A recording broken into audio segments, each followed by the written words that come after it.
In these modules, we're going to learn what to do with emotional difficulties and pain and how to target our language. This module is all about getting rid of inflammation.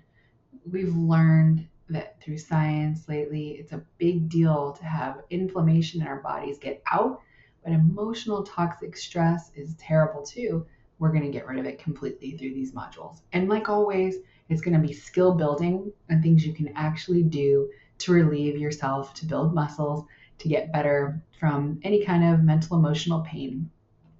So the first thing we're going to do is, as of today, you are going complaint free. There is a 21-day challenge by a gentleman by the name of Will Bowen. I've done this challenge multiple times, ran it in my rehab, and you will take a bracelet and you're going to put it on the left wrist. And every time you complain, criticize, or judge, you're going to switch hands to the right side to reinforce that and help you get the behavior of targeting your language to what you do want and not wasting it on what you don't want. So we're going to transform our pains into gold. You'll love this. And we're going to practice fourth step, which is from the 12-step program, and everything's going to change for you. For the 21-day challenge, no gossiping, criticizing, or complaining. If you slip and complain, you switch your hands and start over to day 1. You stay awake and you speak only about what you do want to create, not what you want to avoid. You stay in the zone and stay targeted. Why do people complain? Well, they want validation, they want attention, they are reliving a past from yesterday, pains from yesterday. They haven't practiced something like this. They haven't experienced the peace in their heart when they've stopped doing it. They don't know how to stop themselves. They're not willing to change or do something different. All of your system needs to get things that are bad out. But when we inflame, that's different. So pulling out a splinter is different than continuing to scratch the area long after the splinter is gone. One really hurts the body, causes you an infection. The other thing heals the body, removes it once, and it's done. We do not inflame. We remove the bad. You can write, you can be mad, you can journal, you can go in your car and scream, you can talk to yourself all you'd like. You can go to a professional and that counts. You can go to a 12-step program and that counts. You can go to somebody who has solutions and you can process things and make them smaller, smaller, smaller, smaller until they're gone through them. That's what you can do. I want you to accept the things that you can't change. Life has a lot of them. Once you practice using your language to not create inflammation through avoiding, criticizing, judging, and complaining, you're going to reach into a part of yourself that creates faith and hope and the direction of what you do want through that pain and discomfort. So the rules are, again, you can use names for your emotions. You can process things. You're making them smaller, go to a therapist. If you have an issue, if it's like a professional issue, you can state what's wrong because you're looking to solve it, but ruminating isn't acceptable. And say it, get it out of the way. Complaints versus healthy expression. When are you talking versus when is it a complaint? When you're solution focused, like this size mattress doesn't work for my bed, I need a different size. Nothing about that feels emotionally toxic or painful. I need something different than the way it is. I don't feel listened to. I love having a space where I'm listened to. And when I talk, I need the house quiet and I need the phones off. There we go. That's the direction we're headed into. Processing for growth. I have an old trauma that just came up. I'm going to call my therapist and we're going to take it bite by bite into smaller places so I can palate it. And it's going to go all the way through my system. When is it a complaint? When you're just dumping negativity, when it's just a bunch of brain farts. You have 60,000 thoughts that go through your brain all the time. And why highlight the negative ones? It makes you have an inflamed, emotionally toxic environment that you live in upstairs in your head. If you have a best friend or a next door neighbor and you know they're going to make you right about everywhere that you think other people are wrong, don't do it. You stay away from them and don't give them your complaints. Avoid that during this challenge.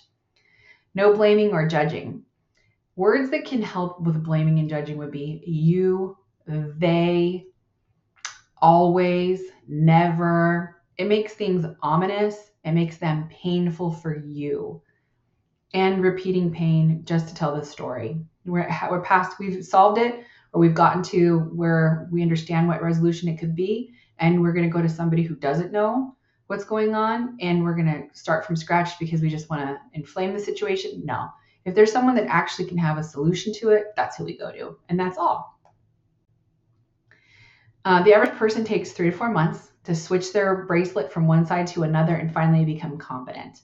When you start off, you're totally unaware. You don't even know you have this behavior, so you don't know what's coming on the other side of this, which is you having a peaceful mind and you having a beat of self-control between when you want to do something impulsively with your mouth and create toxicity and when you can sit back and trust yourself as the captain of your own ship. This is an opportunity for that wonderful self-control. So start off with being unconsciously incompetent, bad at this role of targeting your words, and unaware. Then you become consciously incompetent. So you're starting to notice, and your bracelet, you're making mistakes, your bracelet starts to move because you're going to make mistakes. After you've gotten good, then you become consciously competent. And now you can direct what's going on with ease until you become unconsciously competent, which means this is nature for you now. And you live in an emotional, mental, and verbal state that goes in the direction of things that you want to do, and it doesn't have any waste. So let's practice together. How are we going to make this sentence better? Here's a complaint. I'm so tired of doing everything around here. You see the word everything? It's ominous. You guys, so there's blame, don't do any work around the house. I never, there's another ominous word, get a break. Let's do this. I'm so tired. You're allowed to say I'm tired. I need a break. That's accurate too. You say you're feeling plus your need. That's healthy. I, taking power, I'm not going to do this chore anymore. I want someone else to take it over. I'm giving it to my son, Adrian. Here's one. It's freezing in here. Giving away the trouble to others. You should know what I like when I get in the house. That's totally powerless. And a complaint. Let's look at it again. How do we do this the right way? Give me an example of what's the right way to do this.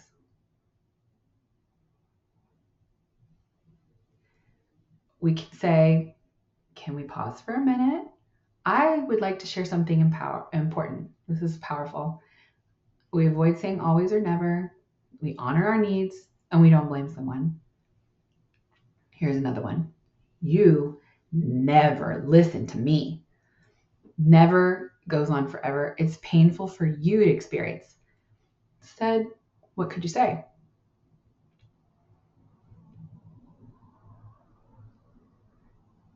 How about, I prefer the temperature at 78 degrees. That's really specific. Will you, name of someone, spouse, set that for me and not change the thermostat? Now we're going to learn about step 4.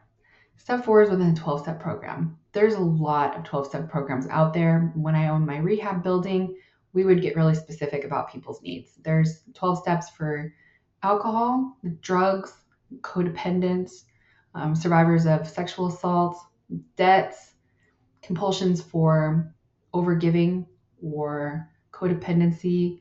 There's depression and anxiety groups. These groups are great, and they have mentors in there everywhere you look. You go in and you do your 12 steps. You be perfectly honest that you have a problem. You get the muscle. You go through these steps. You go back if you really are on top of things and you really have time to contribute this. It's the right thing to do if you can. and you give the 12 steps after you've gotten the 12 steps to someone else, and then you get out of the program. You don't create an identity around something that you had a behavior in. Behaviors shift. When you change a behavior, you don't have to live in where you used to be with your behavior.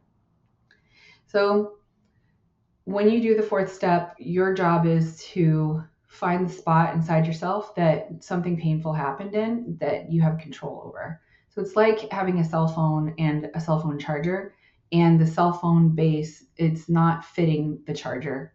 So you think it might be the charger's broken, but it's not, it's the base. So where is the pain point inside you, and where do you get to take responsibility for it? I'll be including the worksheet. So you can write this out too. So you're going to write down when you have pains that are going to come up for you, you're going to write whatever you want, and you can even talk this through because this is processing. I'm feeling resentful. Who did whatever? Anything that happened today, anything that happened 15, 20 years ago. You're going to go through everything. Who, what they did, and you're going to get all the way into the pain of this. Okay? We're getting at a splinter here. Then where does this attach to? This is the cell phone and the cell phone charger thinking. It hit my pride. It hit my self-esteem. It was financially painful for me. I created self-doubt. It caused me to be dishonest. I was self-seeking. I was being scared. I was avoiding. You write down that. And then the last part is, what was your wrong in the situation? And I want to clarify, even if you go into something that happened in the childhood phase where you were genuinely innocent, we still take accountability for that. And the way a lot of people do it, you can find a lot of ways that you were accountable, is often that I carried it for years. I didn't heal it. Or, years later, I let go of this wonderful relationship because I was blaming them because they were similar to whomever. That's how we can process, because our goal is to process, not to hurt or blame ourselves, but to process it through. And we do it by taking personal power. My favorite lesson is alchemy, and it's us not honoring a former enemy. I'm going to teach you how to hate. I'm going to teach you how to forgive, and it's going to be different than what you're used to. Alchemy is the practice of turning something like coal into gold. All of that pain of yours, we're going to use it for proper energy. How do you hate properly and how do you forgive? So, if you're hurt, you want to write out what it is, what someone did to you specifically, which we did in step 4. Make sure you're not broadening it. Always, never, all whites, all girls named Jennifer, all guys named Jonathan. Make it small, and you hate the small act, and you never again repeat it. The muscle that you can use is towards not repeating it. That gives you power and control. Look at if you're practicing the small behavior with people you are going to keep in your life. And the theory on this is that we will hurt what's close to us, not even the old enemy. Deal with the offender separately. The way that I act is I do hate a behavior, but I also will get rid of a person in my life too. And my thinking is, like, you're a staff that's made so many cruel moves. You did something bad to my clients, and I can see you don't want to change. I will fire you. If I have family members and they are cutting or cunning and they keep being against me, I will not be around you anymore. And if someone has done something cruel to you in a marriage, it's okay to divorce them. If you have a friend and they've continued to do harm your way and it's not a phase they're in, they actually act like that all the time, you can let them go completely. Every single system in your body knows how to eliminate it, and you can eliminate people too. That's okay. So you say to them, you're on a journey, and I get that. Your body has to be elsewhere, far from mine, and I refuse to honor the enemy, which is your behavior, to keep that going. So when you refuse to honor the old enemy of a bad behavior, then you've created a lot of peace in your ways. So let's take an example. I had a mentor who would be very dismissive, and it was painful for me. So I had to think, my goodness, I don't get help. That's ominous, right? That's everyone doesn't help me. Well, no, it was my mentor not helping me. One person, right? We just took 8 billion people off of the hook and now it turned it into one person. What did he do? Well, he can be dismissive when I'm on the phone with him. Is he always dismissive? No, let's make it smaller. 2 or 3 times he was dismissive. It just really hurt my feelings. So now we've taken that person off the hook and it's just the one behavior. So I hate this behavior now of being dismissed and feeling like someone's not listening to you. And in his case, we're cool. There's no issues. But what I got to do is go, where am I reliving this? Because when we've got a steady life, we could be oblivious to the fact that we were living it, and we will relive it on people we know, or we never get a chance to feel that pain. And it's a gift. So I was like, you know what? My mom's always reaching out to me and I just ignore it. And I'm just not going to do that again. Instead, what I really want is someone to just be like, hey, I'm here. I acknowledge you. And that's all. So I started doing that with her, made a world of difference, gave me power, and don't honor an old enemy, which is the bad behavior. Talk about people who have stopped repeating the bad dance move and said, you, old enemy, are nothing I'm going to repeat. I refuse to honor your lame dance move, and I hate that lame dance move, and I refuse to repeat it. So Nelson Mandela, what he experienced, if we get real like down into it, fired, shamed, pushed aside, and he changed it. The pain caused him to have a clear vision. He wanted to coexist. So instead of pushing aside, ostracizing, keeping out the other race, when he gets released from prison, he says, I'm not going to fire any of you. You all get to stay, whether you're white or black. When he's in prison, instead of shaming and honoring that old enemy, which is the bad move that was done to him, he socializes with the people there that look like those who would oppress him. Gandhi, he has the British, they've invaded, they're taking resources, they're hitting people, hurting people, they're killing people. And Gandhi says, I refuse to honor you, my old enemy, with your dumb dance move. We're not going to repeat that. And he got everyone to not repeat it. Had he not gotten everyone to not repeat that bad behavior, there would have been a slew of domestic violence because that's what happens. So he's got them out. He got a real pain. He got a clear vision. The British have to get out. And he just kept on it and kept on it and kept on it. And he did his move. My move's better than your move. Why are you gonna give me a bad move when I'm gonna repeat it? That's dumb. Martin Luther King, segregation, mistreatment, being vicious, cruelty, that was the real splinter that needed to come out. He knows that his kids have to be safe. If he perpetuates this, they're going to have mistreatment towards them and it's going to continue.